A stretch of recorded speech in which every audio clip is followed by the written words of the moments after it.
Hello à tous! Alors aujourd'hui, j'ai l'élan de vous parler de vos talents. Pour moi, c'est quelque chose qui m'émerveille, c'est de voir que chacun d'entre nous, on a une palette de talents qui est différente et qui en même temps est tellement complémentaire pour faire les choses ensemble.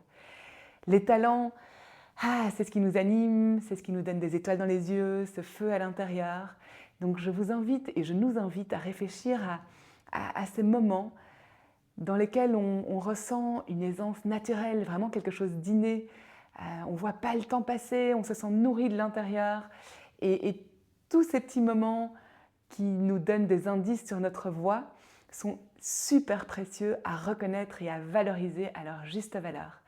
On a tendance à sous-estimer nos talents parce que ça fait tellement partie de nous qu'on n'en a même plus conscience ou que ça nous paraît presque banal.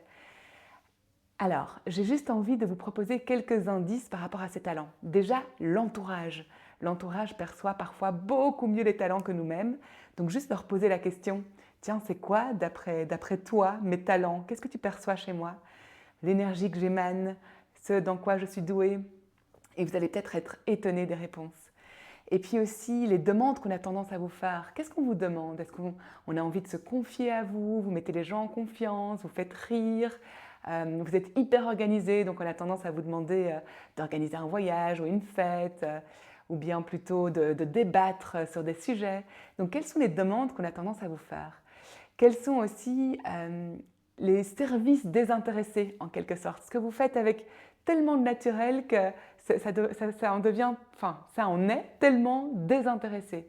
Par exemple, si une personne se confie à moi, ça ne va pas m'effleurer 2 secondes de lui envoyer une facture de coaching par après.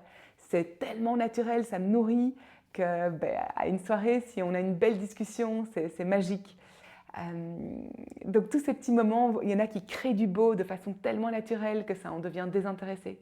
Quels sont d'après vous ces services désintéressés que vous offrez déjà autour de vous? Quelle est cette facilité d'apprentissage? Peut-être que vous vous retrouvez dans un cours de langue et que pour vous c'est évident, c'est facile, c'est naturel d'avoir l'accent et vous voyez la personne à côté de vous qui galère par rapport à ça. Donc là aussi, ça peut donner un précieux indice. Quels sont les compliments qu'on a tendance à vous renvoyer? Parfois des petites choses, chez toi tout est joli, c'est toujours agréable, c'est toujours bien réfléchi, bien pensé. Donc quels sont les compliments? Et puis le dernier indice, c'est évidemment nos expériences de vie. Quels sont les moments depuis vos premiers souvenirs dans lesquels vous vous sentez dans votre élément et vous ne pouvez pas trop expliquer pourquoi, mais là vous savez que vous êtes à votre place. Vous vous sentez aligné dans cette joie et ça peut vraiment être intéressant de ressentir ces moments pleinement, de sentir ce que ça fait à l'intérieur et d'en prendre conscience et petit à petit de dessiner cette palette de talents et de la valoriser. Voilà ce que moi je fais bien en fait, où je suis, parce que parfois ça peut être très contemplatif, ça peut être dans l'écoute, ça peut être une présence, ça peut être quelqu'un d'être dynamique, rayonnant.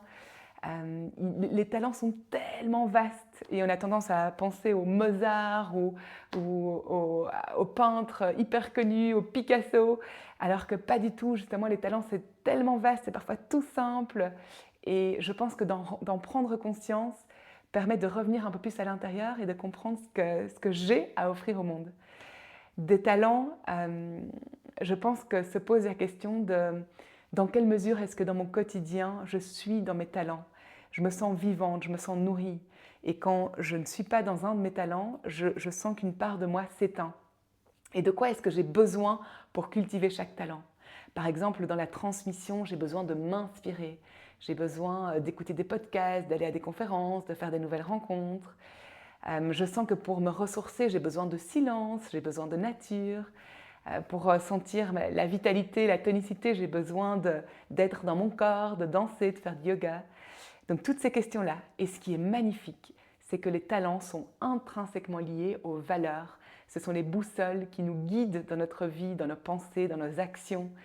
Et derrière les talents, il y a les valeurs et je vous invite ou je nous invite à hiérarchiser ces valeurs pour vraiment sentir lesquelles sont les plus importantes pour nous dans nos choix, dans nos actions et pouvoir vivre de façon la plus alignée possible à ces valeurs.